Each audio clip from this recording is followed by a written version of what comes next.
Hi, and welcome to another episode of Glenn's Tech Corner. In this video, I'll show you how to change the colors of a PNG icon.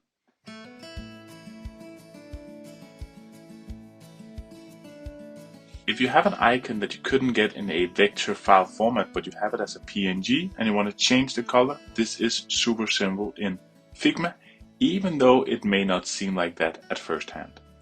So let's imagine we have this very simple icon. And we want to have it in new colors. Could be that we want the whole icon to be in a new color, in a gradient, or each of the lines to be in a different color. If we did what could seem like a way to do it would be to, hey, we can add a fill. But when we do that, it kind of does it on the whole square because it cannot see the elements within it because they're not vector. They are just a squared image with some transparency. But we can use this, and instead of adding a fill on the PNG, we'll instead make a square or any shape that is just slightly bigger than the icon.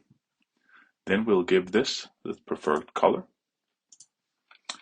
And now we'll put these two objects into a group. Right-clicking on the PNG that should be behind our box and say use as mask. And so simple, we can change the colors. Because now we do not show the PNG, but we use the fact that it has fill everywhere the icon is to use that as mask. And we could, of course, if we wanted to change this into a gradient, we could do that. We could simply change it into a gradient and control it exactly as we would do anywhere else.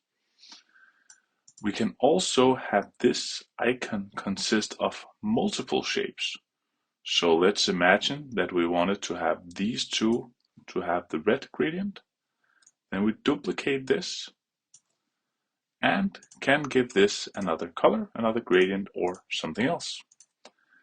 And this wouldn't need to be of a shape that fills out two whole elements. It could also be that we get like an overlapping that overlaps some part of the element. So this gives us a lot of options on how we can work with it. If we don't have the very best material at hand, we can still make a lot of changes with a simple PNG. So I hope this can be a great fix for you and that you enjoyed this video. Thank you so much for watching.